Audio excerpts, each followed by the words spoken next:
You're right here, Love 101, and found the family station. It's now time for family time.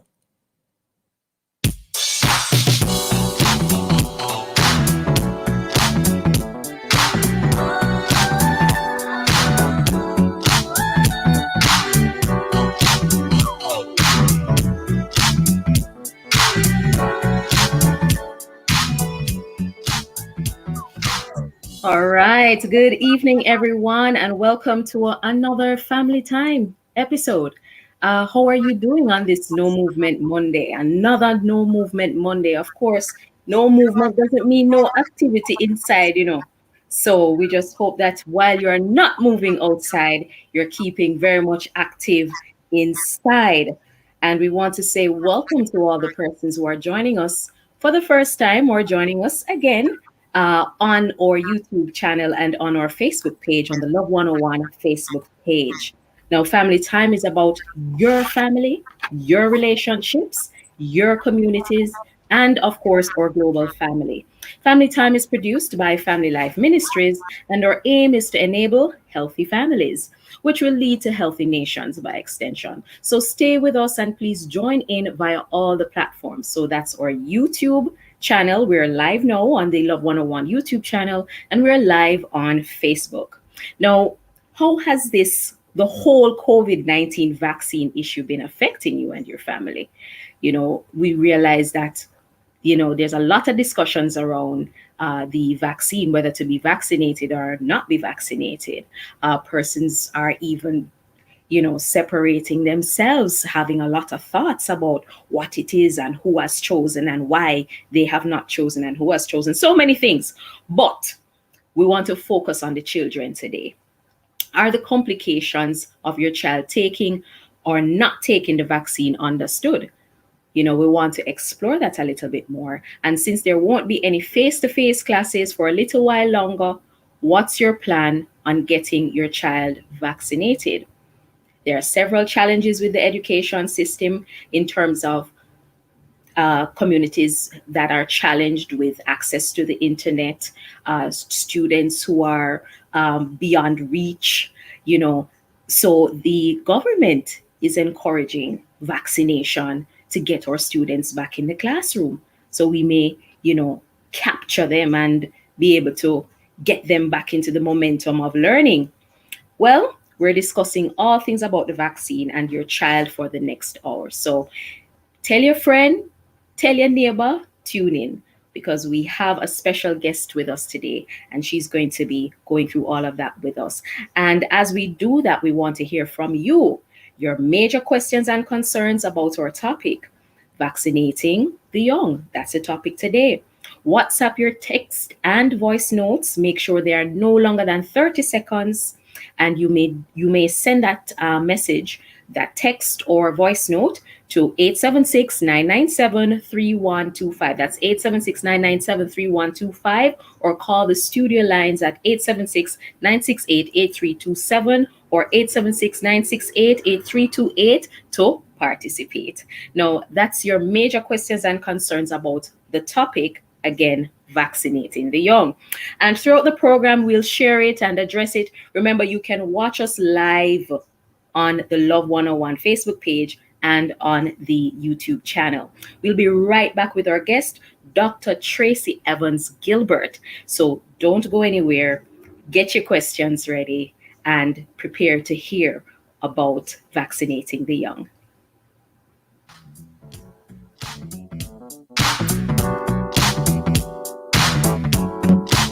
This is Love 101 FM. We have a message from our friends over there at Unicomer Courts, and Courts wishes to advise that all their customers that we have adjusted our opening hours, due to the current restrictions. The new opening hours are as follows. On Saturday, September 4 and 11, 7 a.m. to 4 p.m. Wednesday, September 8 and 15, 7 a.m. to 5 p.m. Thursday, September 9 and 16, 7 a.m. to 5 p.m. And on Friday, September 10 and 17, 7 a.m. to 12 p.m. Please continue to stay safe. The Ministry of Health and Wellness COVID-19 protocols will be enforced. This is Love 101 FM, the family station. Stay tuned. Nobody knows when things will return to normal. Whenever that happens, we will be facing a world looking to recover and rebuild. Part of what that will mean is businesses facing increased costs for goods that are then passed on to customers without equally adjusted incomes. Investing in securities like local and international stocks, as well as alternative assets in real estate and private equity, can revolutionize your finances. Visit barita.com/opportunities for more growth coach insights. Life comes at you fast and it can hit hard. Apply for the Credit Union Prepaid MasterCard from C&WJ with chip and PIN protection. Need a card with a personal line of credit for emergencies? We have that. Need a card you can use to shop online for that must-have item? We have that. The community and workers of Jamaica Prepaid MasterCard. All the convenience of a MasterCard. Discover the benefits of belonging. In a world where many things are the same, stand out with unique pieces customized just for you. Perfect Tees 876 specializes in personalized t-shirts, tumblers, hats, wine glasses, champagne flutes, and so much more. Customize any product for your youth group, work group, family, or event. Follow us on Instagram at Perfect Tees 876. That's PERFECTEES 876. Or WhatsApp us at 876-453-9394. Perfect Tees 876, the home of customization.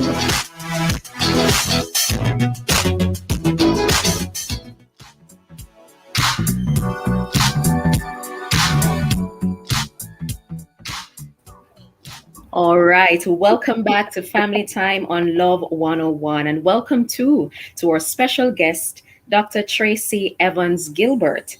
Dr. Evans Gilbert is Senior Associate Lecturer in the Department of Child and Adolescent Health at the UWI, Consultant in Pediatrics, Tropical Medicine, and Public Health, and a member of the Caribbean Immunization Technical Advisory Group. People, this is a serious lady we have here, We have the right lady to ask all the questions today.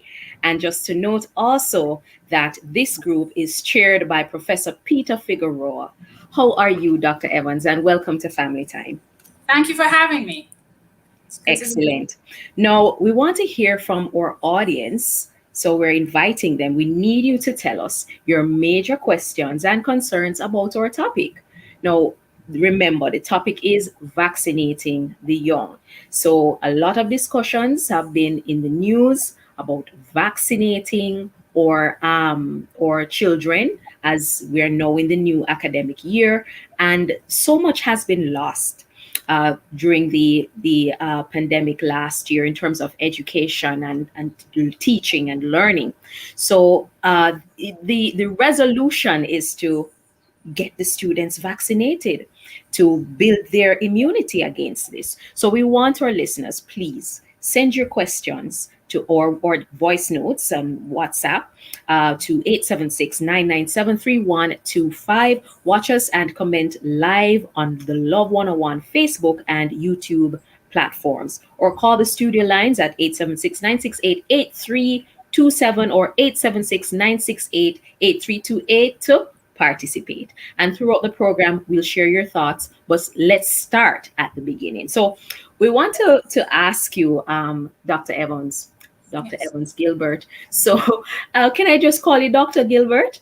If that's Dr. Tracy. Dr. Tracy. Dr. Tracy. No problem at all. All right. So Dr. Tracy, what is a vaccine? Let's start there. Okay. So what a vaccine is, it's a substance that is used to help your body to build an immunity against a certain organism or germ. So you don't have to be exposed to the germ. You can be exposed to a part of it, a killed part of it. And so your human body gets the message that something is coming to attack me and I'm going to prepare for it. So when we trick the body to develop this immunity, when we're exposed to the actual germ, we can get rid of it quickly and help the children not to be actually infected with that particular germ. So a vaccine is something that has helped over the decades to prevent deaths in children from vaccine preventable diseases. Okay, so I saw a meme the other day that said, "What is the big excitement? Why are we so afraid of this vaccine when we've all been immunized? We all have an immunization card. Even for us, when we were starting school, we had to go back to the doctor's office to get a vaccine if our parent did not get us vaccinated or immunized before we started high school or college. How Right. different is this vaccine from those vaccines that we got that during those times?" I think what has happened, you see, is that we were getting vaccines at a time when the vaccines were already made. So we're now in the era where we are learning how a vaccine is actually made. We took it for granted all these years and we just took our vaccines. So now we're actually learning something that has been in existence for a really long time. And because people are just learning about it, it's a little strange and a little weird. But for centuries, people have been trying to protect the human body by different ways. And as the vaccine technology developed, as we understood the human body, we were able to manipulate somewhat how our body reacted so that we could prepare for an infection. So, what is happening now is no different from what is happening then. Some of the technology has improved because of our understanding of the human body and our understanding of germs, but vaccines and vaccinating children and adults have been there going on for a really long time. So, it's not new. Just our understanding of it is now developing, and so everybody's a little curious as to what this is about.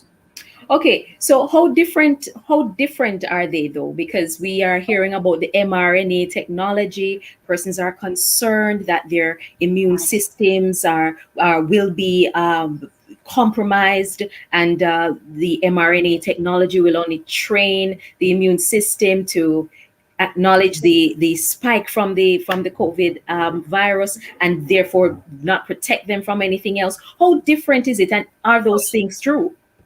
No, not no. You know what is happening here? What has happened is that the mRNA vaccine actually is a way of introducing the the germ without the germ coming in the body. So the messenger RNA enters what we call the cytoplasm, not the center or the nucleus. It doesn't go into your DNA. It goes into what we call the cytoplasm, which surrounds it. And then it just uses what the body normally does when something comes into that cytoplasm. So the body normally chips in and produces those proteins, and then the human body reacts to those proteins. The messenger RNA then disintegrates. It's no longer in your system. It's no longer instructing, because you now have that spike protein, and your body just comes in and gobbles it up. And so the next time you are given a booster dose, it helps to strengthen that immune response. And then if you're exposed to COVID, it will now be ready for fight or flight and ready to just gobble up any of the actual germ that's there. Now, the spike proteins that were produced by messenger RNA were just there to stimulate your immunity. It's not there to Okay. stay forever. It will stimulate it. Then your immune system, we call it, it develops a memory of that incident.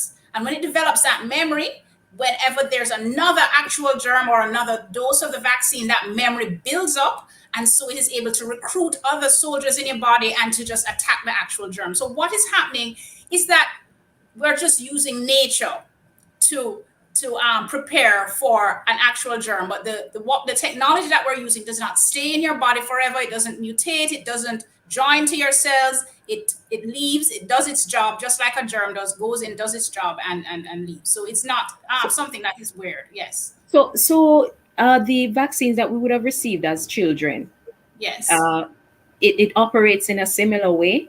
Exactly. So there are different kinds. So you have a whole cell, and what they do with that whole cell, they either kill it, and so you have like a dead part of that, or you have one that is a live one, like BCG and measles, yellow fever. Those are live, and those live vaccines, they do something to it so it doesn't cause you to get the actual infection. So those are live vaccines, and then you have another set of it that's a part of it, like they take off the shell of it, and they that inoculate you with it so that your body reacts to that.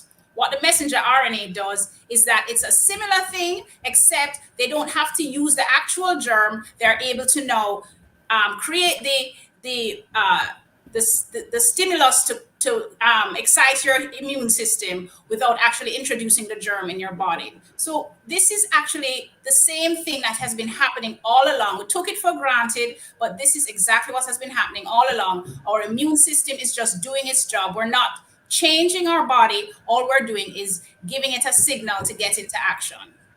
Okay, excellent. We want to know why are they deemed safe? How do we know they are safe for children? Recently, well, today, an article came out about a new vaccine from out of China, the Chinese Sinopharm. Am I pronouncing it correctly? The Chinese Sinopharm, Yes. and Yes. that's for children ages 3 to 17. Yes. And we want to know why is it generally being promoted as being safe? It's safe, it's okay, do not worry about it. And then we want to look at why it is that a specific vaccine is being created for children. All right. So first thing, there is only one vaccine that has been given emergency use authorization for children over the age of 12. Any other vaccine that is out there being given to children is being used off-label. It has not come in front of the regulatory authorities with safety data that says we have given it to X amount of children, these are the outcomes, and we deem it safe. Only one vaccine has gone through that regulatory process from the World Health Organization and the FDA. Sinopharm and other vaccines that are being given to children as young as 3 were being given in their populations without that regulatory process being done. So we would not take Sinopharm here and give it to our children because it is not regulated for the use in children. One has gone through the rigorous process of being evaluated, and that is the Fisa vaccine. And I sat at that committee meeting at the WHO, and it is a very rigorous process where they go through the data with tooth and nail to make sure that the information is true, because they want to ensure that children are safe when they receive the vaccine. So there's no other vaccines that are used for children except the Fisa vaccine that's regulated at this time. Okay. So at no point in time will the Sinopharm, because I believe Dr. Jacqueline Besesa McKenzie, she is the chief medical officer. She mentioned that about say 1.1 million doses of that are to come. Is it that there are some discussions around that? That's correct. So we're getting different kinds of vaccines for the adults, but there's only one that the children are allowed to get over 12. All the others will be for adults. So even though they're using it in other countries, in Brazil, for children as young as 3, we would not be doing that here in Jamaica because WHO has only authorized one vaccine, and we're using WHO authorized vaccines only for the purpose of children. So adults, it has been authorized for adults, but not for children. Okay, so the Sinopharm, it has been authorized for adults and not children. This is correct. At this time. Okay. Correct. They have not come before WHO with any data to say, okay, it's safe in children. When they come with the safety data, then we'll hear further. Right. And just for the sake of my listeners, so far it is the Pfizer that is recommended for children. Correct. And not 12 the and up. Right. 12 and up, not the Johnson & Johnson, not the AstraZeneca, not the Pfizer. Okay. All right. So yes. Okay. All right. Excellent. So how do we know they are safe specifically for kids? Were there any clinical studies done with the Pfizer vaccine for children? That's correct. So that's the safety data that I'm talking about. So they have phase 1, 2, 3 trials, and in those trials they use increasing amount of children to who receive the vaccine. Now, in the trials, you have a limited amount of children who actually are tested. So they use those numbers of children and draw conclusions about safety based on the side effects that they picked up or any kind of reaction, check the blood to see how they react. And so Pfizer was using the children, and they saw that they had a fantastic immune response, better than anybody. The children's immune response just went woohoo, and they just jumped out and got ready to fight any new germ that was on the way that is related to COVID. So in terms of safety, they did not pick up any adverse events during the clinical trials that were, dangerous. And so based on that data, it was deemed safe for use.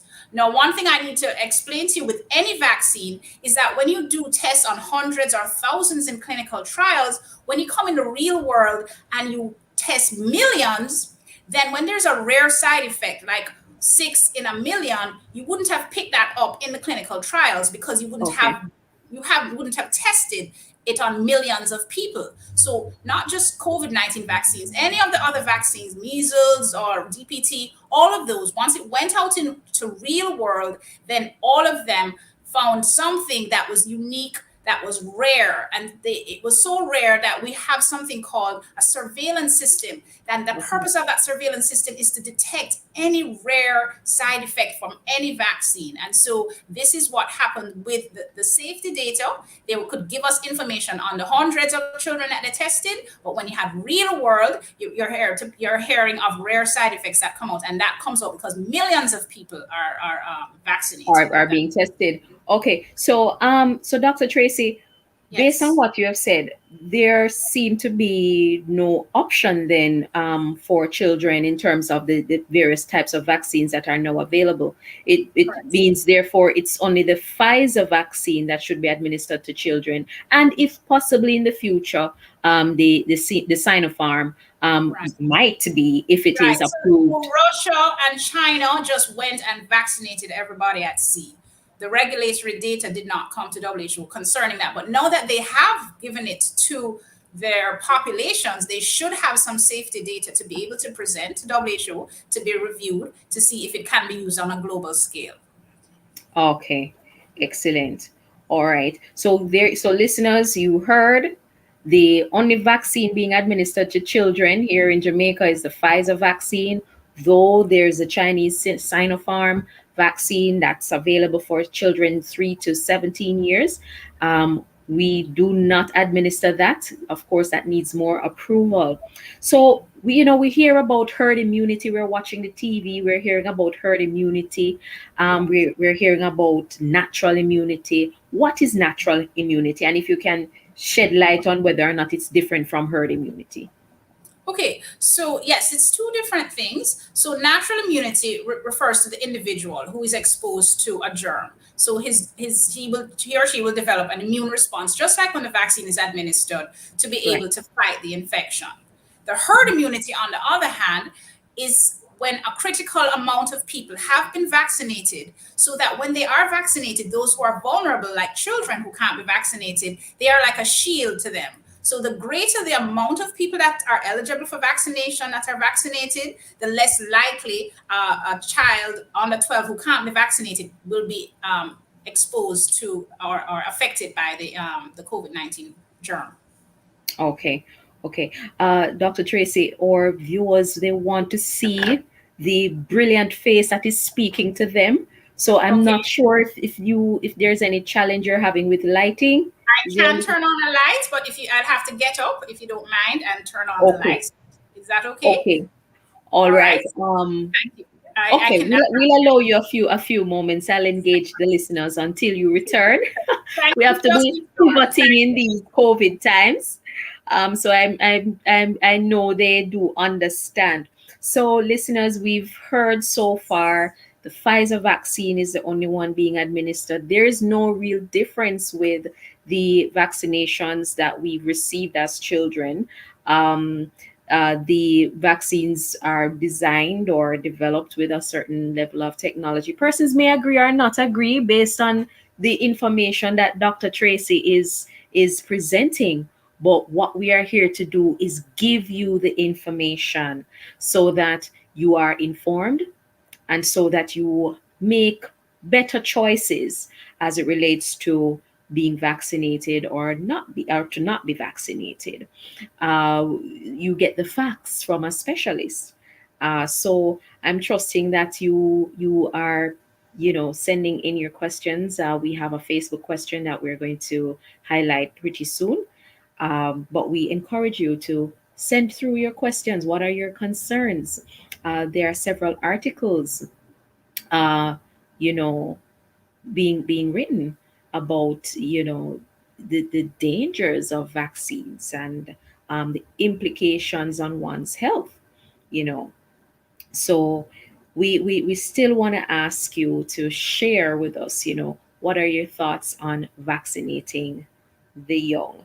It is nothing new to us. Of course, Dr. Tracy will be coming back to answer the question, what is herd immunity versus natural immunity? And we want to invite you again to send your questions to the WhatsApp number 876-997-3125, or you may call us on the studio lines at 876-968-8327 or 876-968-8328 to participate.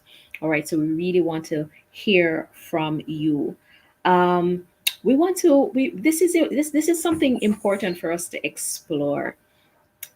We've seen that our students have suffered significantly from not being able to learn in face-to-face modality. Children learn in various ways. We see the challenges with technology.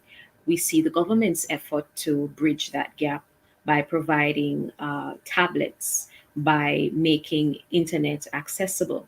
But then there are several other challenges.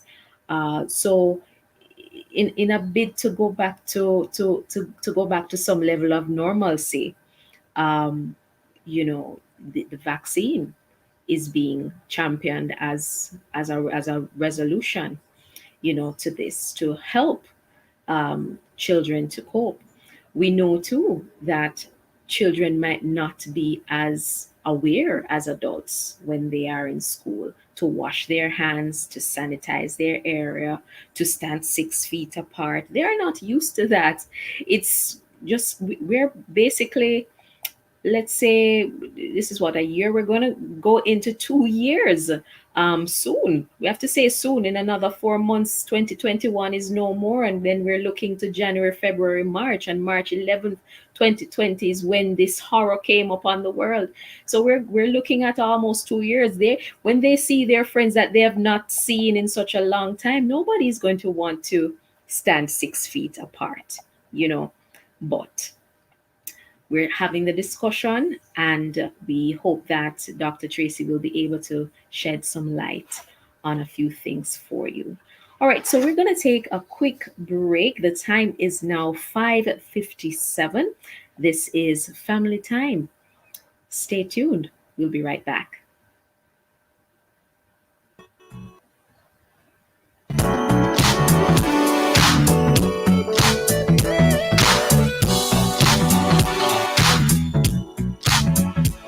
When it comes to paychecks, we're not always happy with what we see. We can change that by adding strategic investments that pay us passive income at regular intervals. Salaries are the most labor-intensive way to make money. Becoming a business owner can free up time and add more money, but it still involves labor. Investment money is a gold standard, paying dividends, rent, and other payouts from smart investment without lifting a finger. Visit barita.com/opportunities for more growth coach insights.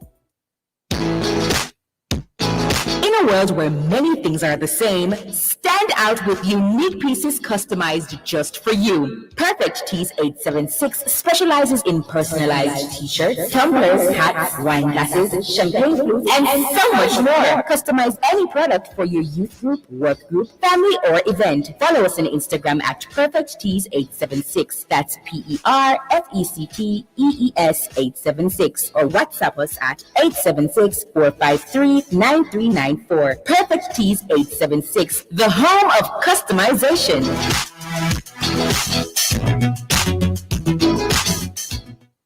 We all know we should set aside money for a rainy day. Here are some tips to help build your emergency fund. Don't mix your emergency savings account with any other account. The harder it is to access, the more likely you will be to leave the money there. Set up automatic deposits to keep your contributions consistent. Avoid high-risk investments and consider options like low-risk unit trust funds.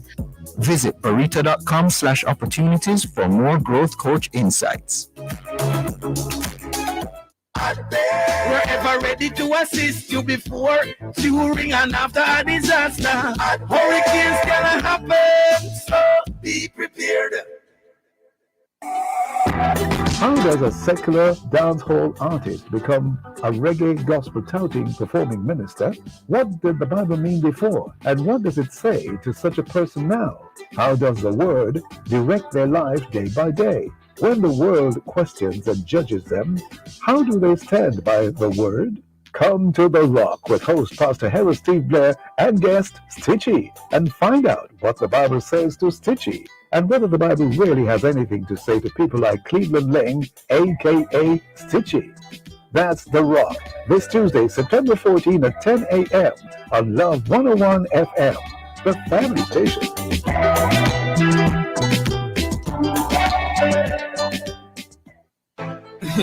Ready to be do bada dang dang dang.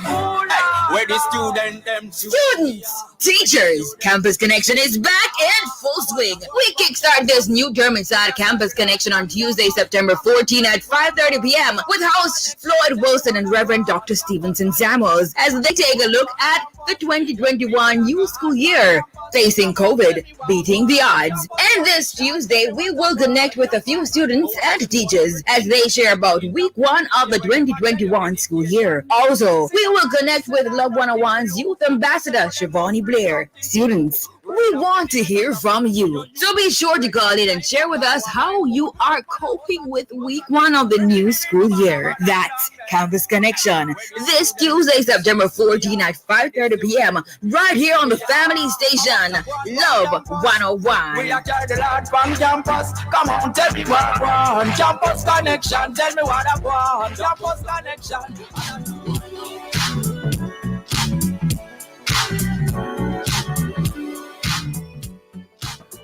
All right, welcome back, listeners. You've been listening to Family Time. I'm your host, Crystal Daly, and we have on air with us Dr. Evans Gilbert. That's Dr. Tracy Evans Gilbert, and we've been talking about vaccinating the young. We encountered a bit of technical difficulty there. You are looking bright and beaming, Dr. Tracy. Thank you for all the light. And just before you went to turn your lights on, you were giving us just a brief definition of herd immunity versus natural immunity. And then we want you to kind of dovetail that into why is there the need for a vaccine for children? Okay. All right. So natural immunity is when you're exposed to the actual germ and you produce your own fight or, fight the germ yourself. The risk of natural immunity is that you get the complications of the disease when you have your natural immunity. Some people will just bounce it off, but some people won't. Some people get very sick, get hospitalized, and die. Vaccination allows the immune system to fight the germ without you having the complications of the actual disease and the severity of the presentation. Okay. What herd immunity does is actually means that the more people who are vaccinated, the more protection and the more shield that as a community we can have. So it's like we're at war with a germ. So you can fight it with your natural immunity, but the Jamaican people as a body, the vaccinated ones, the more of us that are vaccinated, we can be at war with the vaccine and protect the vulnerable within our community. Okay, very good. Very good. Thank you for that. So why is there the need for a vaccine specifically for children? Okay, so specifically for children, there are a number of reasons why the children will make up part of that shield for vaccination. Yeah. The first is that children have been impacted, but we know that children have been impacted less severely than adults. So the question is, what is the point in vaccinating the children? Okay. The health of the children is not just related to the direct impact of it. Some children are affected more severely than others. So in Jamaica, about 11 children have died since the beginning of the pandemic. So children have died, children have been in ICU, children have been admitted. Okay. It is not as much as children in the adult population, the elderly, etc. So people are saying, well, it's just a little bit and I'm going to get sick, so it's not necessary. This is what most people are saying. But we're also protecting another aspect of their health. Health is not just infectious disease. Health is when they're locked down in social distancing, we're inhibiting their social engagement, we're affecting their mental health, and we're affecting their education that will have impact on their cognitive ability. So the health of the child and the well-being is wrapped up in a bigger picture than just an infectious disease. And so when we vaccinate our children from 12 and up, when they go to school, they can come home to grandma with their germ. So not only are they protecting themselves, they're protecting the vulnerable within their homes. They're also preventing outbreaks in schools that will interrupt their education. So, when we look at vaccination of children, we're looking at a bigger health picture. We want them to be in school, so we don't want any outbreaks that will interrupt their education. We don't want them to go to school and come home to auntie who have leukemia or grandma who have high blood pressure. We want not only the people in the home to be vaccinated, the children, when they're vaccinated, can transmit, as well as adults, and that will help in preventing that from happening. So the more, as I said, the more people vaccinated, the better the herd immunity, and children form part of the herd, essentially. Okay. But we've been told getting the vaccine does not prevent you from being infected. So how does one Okay, so I'm going to explain what the clinical trials did. The clinical trials were geared at saying, if I get vaccinated, will I get hospitalized? Will I get severe infection? And will I die?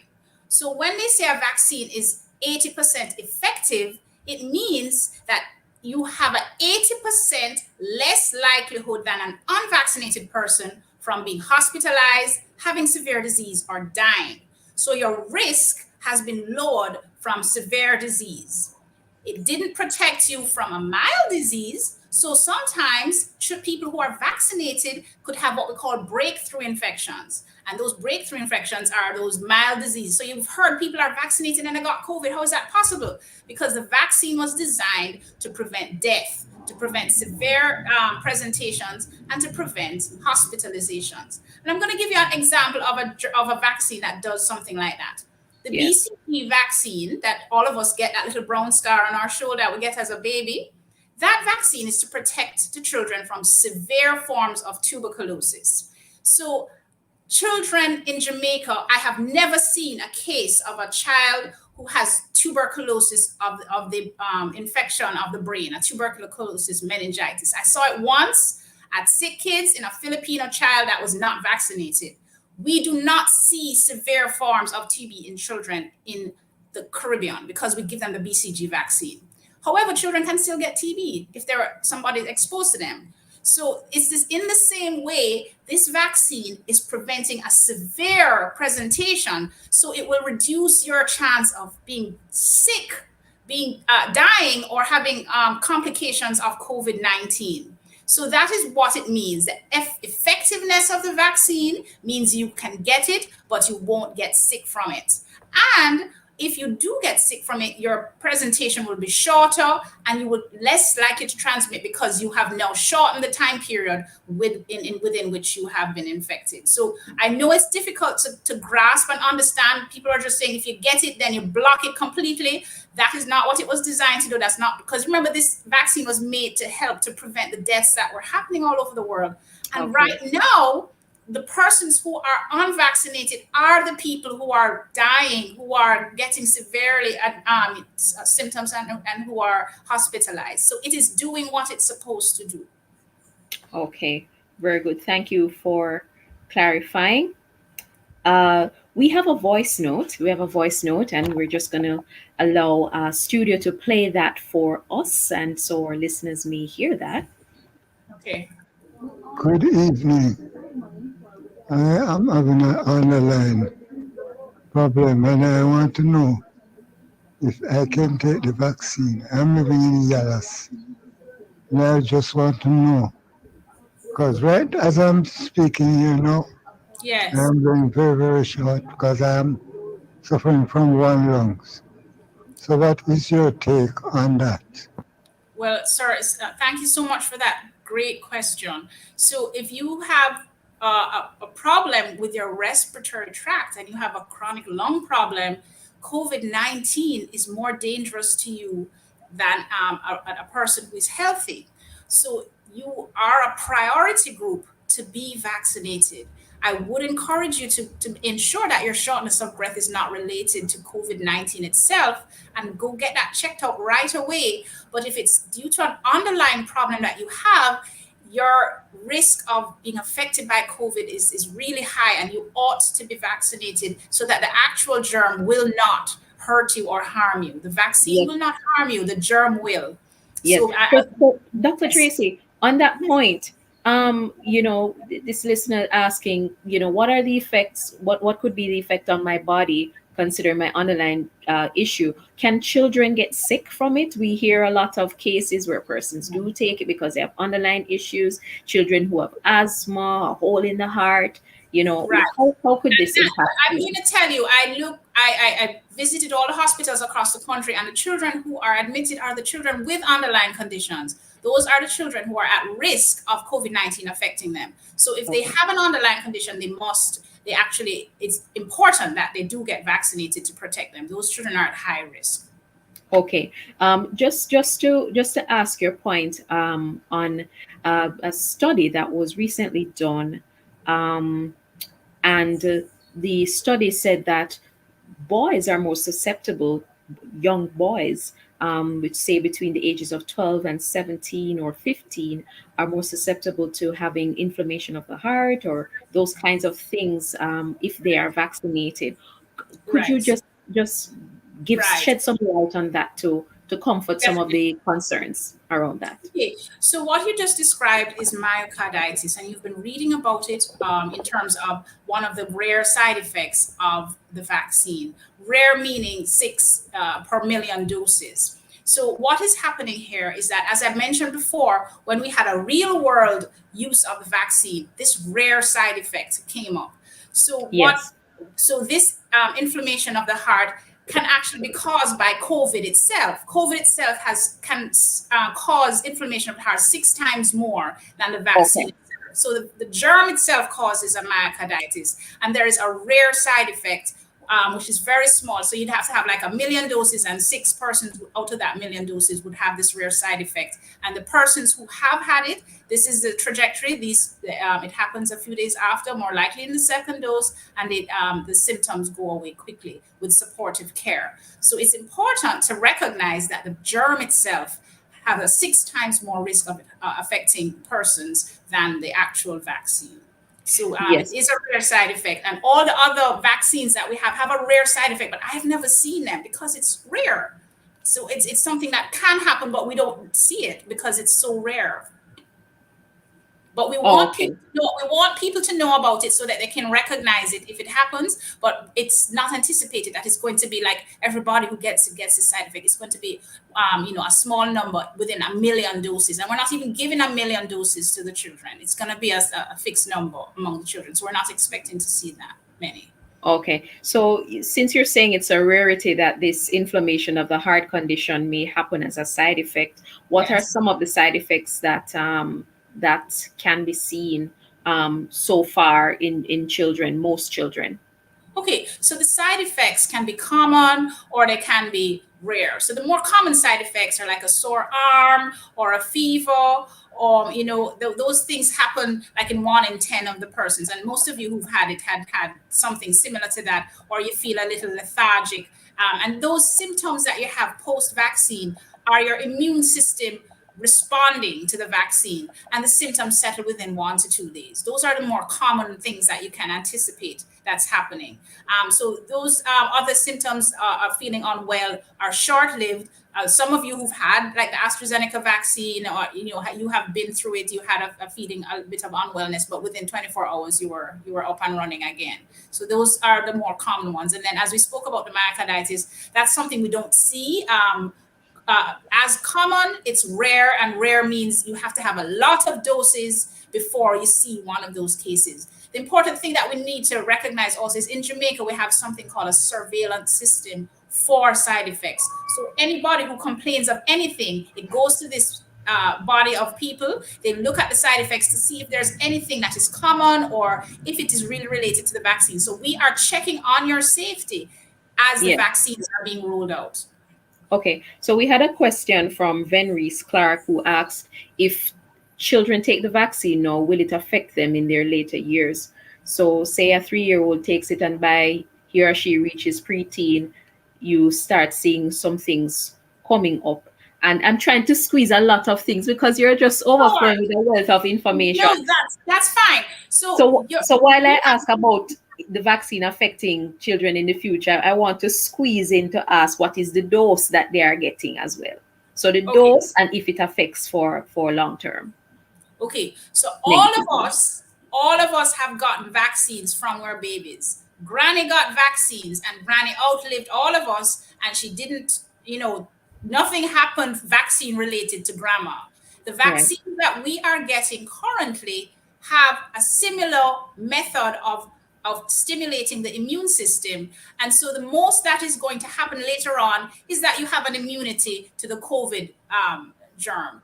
What we know about the vaccine so far is how much antibodies it produces. And so what it affects is your ability to fight infection. That's the information that's available. And that's the information we've always had from time immemorial. And we've always gotten vaccines. And the beauty about vaccines is that without them, we would be having measles and polio and diphtheria and tetanus. We haven't seen those for several decades in the Caribbean because as a body and as a group, we chose herd immunity over having infectious disease affecting us. So other countries had outbreaks of measles. In the Caribbean, we haven't seen it in several decades because we were covered completely, properly in our community.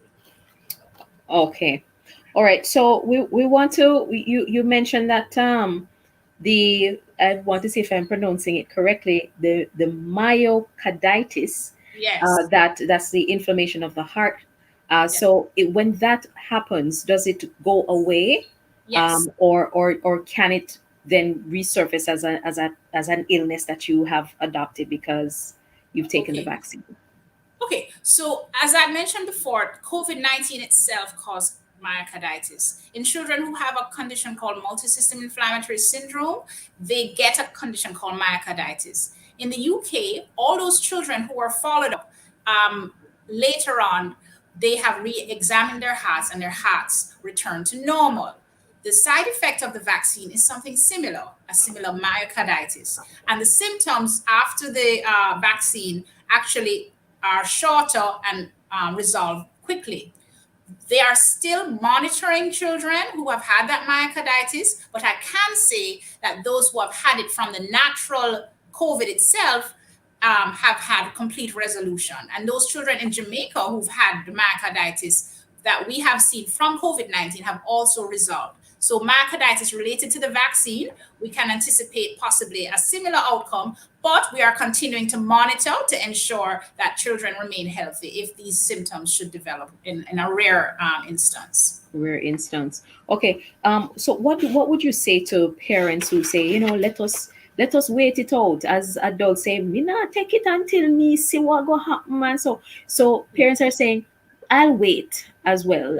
I'll wait it out. What would you say to those parents? I would say to you, nobody is going to force you to do something that you don't want to do. As a pediatrician, I would like my patients to be aware and to make the decisions themselves. Nobody is saying we're forcing anybody to take any vaccine. We want people to make up their decision themselves. And that's why this discussion is important, for you to have an understanding of it. One of the things we must, however, look at is a risk assessment. The Delta variant is more transmissible. Since the outbreak of the Delta variant, more children have been admitted in the US, twice as much than last year. And so it is affecting more children because the variant strain is more transmissible. So the risk of children getting infected is greater.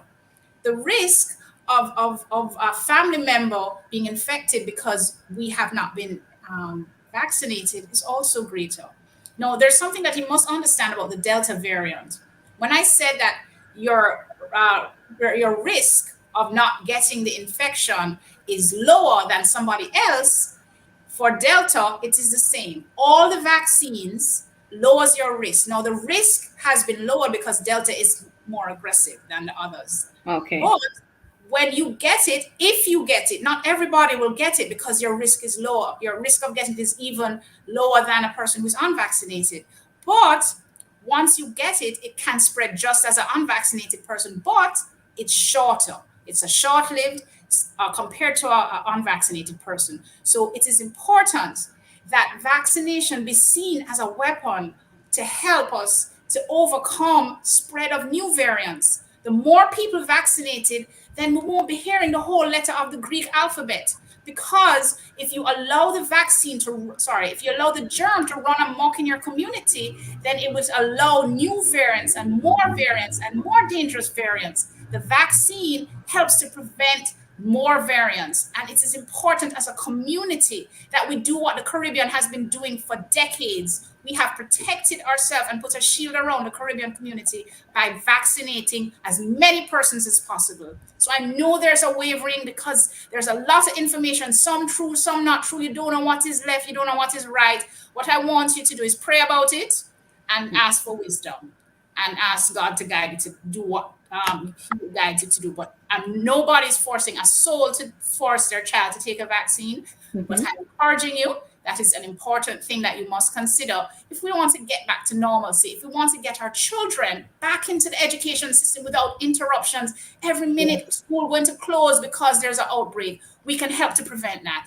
And that is through vaccination, taking care of your body and wearing your mask, keeping social distance, washing your hands. It is that simple. We certainly appreciate that disclaimer. We can do this. We can all do this together. It's not a one-man show. We have done it before with polio. We do it before with measles. We do it before with other things. Yes. Please, I'm imploring everybody. This is a community effort, and it's going to work because it has worked before in the past. And we need to help our kids get back to school for their own well-being. Definitely. I want a comedic moment. I was about to say thank you for that powerful sermon. But we want to know what's in the vaccine too. A lot of people are very skeptical about what they eat, much less what they'll take as an injection. And they should. And so basically, I guess because we're talking about children, we're going to be talking about the Fisa vaccine. Yes. So the Fisa vaccine, the mRNA is it's like a genetic material, but it's surrounded by sugar, protein, and a lipid. So we call it a lipid nanoparticle. And what that little soup does, it surrounds it to allow it to enter into the cytoplasm safely without your body rejecting it.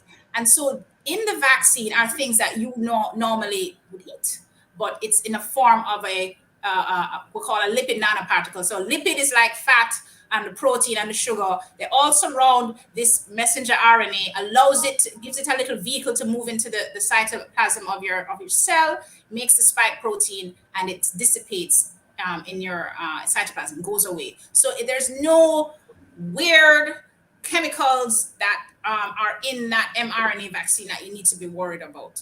It's in the past they had some other drugs like thimerosal in the past, and they had to get rid of it. Nothing like that is in that mRNA vaccine. And I'm assuring you as a pediatrician that I am telling you what is there, and there's no human particles, there's no animal particles. There are just that lipid nanoparticle and the mRNA, and that is what is going in your body.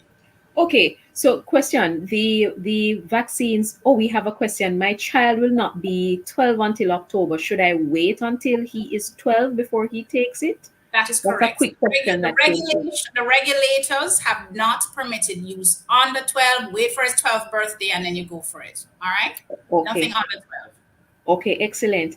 Time is going so quickly. We're not yet out of time. We're looking at about 7 minutes before closing time. But we want to know as well, Dr. Tracy, the vaccines that are there, we know specifically the Pfizer is mRNA. Yes. What's the difference with the Johnson & Johnson, the Moderna, and the AstraZeneca? Are they mRNA? And if they are not, okay, so Moderna and Pfizer are both mRNA. Moderna's company dealt solely with mRNA for the last 2 decades. They've been only working on mRNA technology. Okay. So they are very experienced. It's not sorry come up. The technology was there and they built on it. The Johnson & Johnson and the AstraZeneca have a similar platform that they work on, which is an inactivated form of the germ that is put in a vehicle to come into your cells. So these vaccines are similar in that kind of platform. So Johnson & Johnson and AstraZeneca are similar, and Pfizer and Moderna are mRNA vaccines. Okay, so what about the children below 12 years? I guess this is why the Sinopharm is being considered. And and we go back to the earlier question, why specifically this for ages 3 to 17? So as I said, in Russia and in China, they decided to give their herd immunity as broad a coverage as possible. The problem is we cannot use those vaccines on a global platform for children under the age of 12 because they have not given safety data to say it is regulated for use in children of that age group. They have used it, and the Chinese people take it, and I'm all right, but it is not. WHO has to give authorization that it is safe, and they need to give us some data to do that. So for some of the listeners, in more simpler terms, they have not done enough testing and studies on children for it to be deemed safe, though some clinical studies have been done, but not enough. Right. So they're going to present that data to WHO, but it hasn't been given yet. We'll get information. However, because children under 12 cannot be vaccinated, all we have to get vaccinated to protect that group. I'm seeing them coming to hospital as we speak. They're coming in sick. Protect under 12. The children under 1 are very vulnerable. They're very frail and fragile. And it's important that as a community, we protect the under 12s when we get vaccinated. So I'm imploring you, under 12s at this time do not have a safe vaccine that is available. And when that vaccine comes out, we will have that discussion. But at this point in time, no such vaccine has been permitted for use on a global scale. It has been used in countries off-label without the safety data being presented.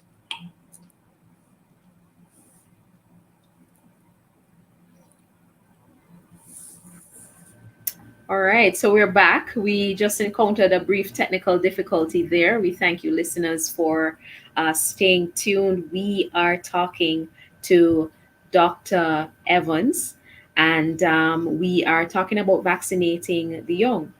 And so we've been shedding a lot of light on the various vaccines, and we've been shedding a lot of light on the safety of vaccines for children.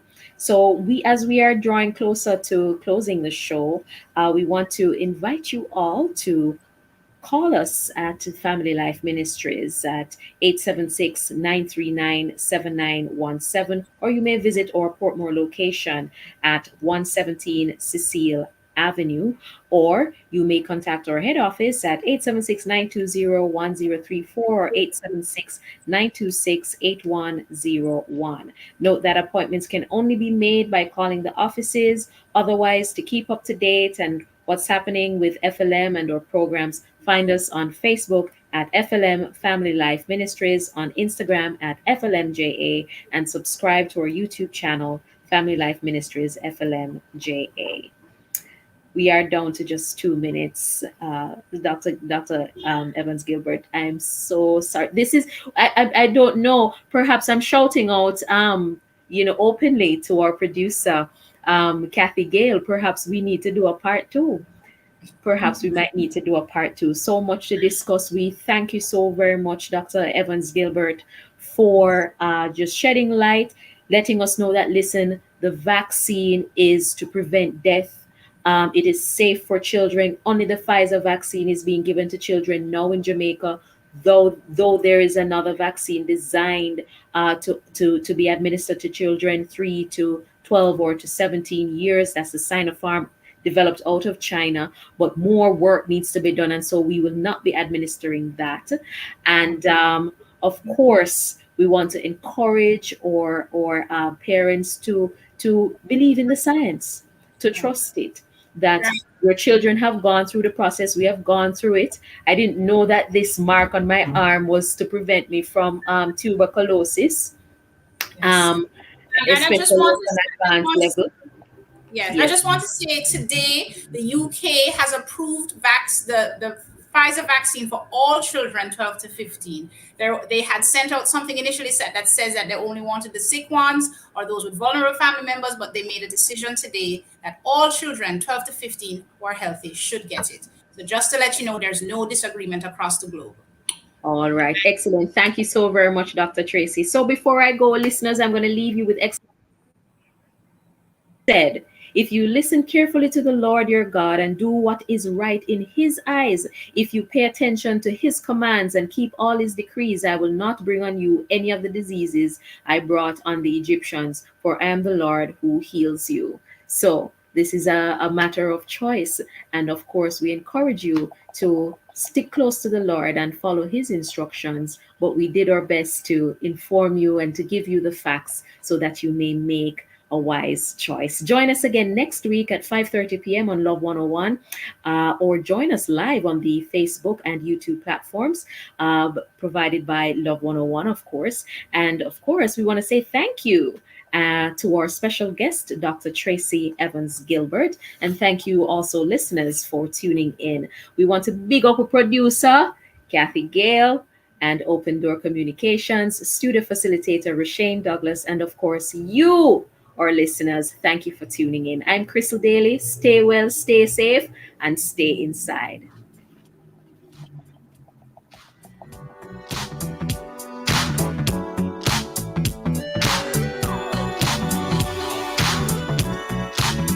This is Love 101 FM. Thank you for listening to Family Time.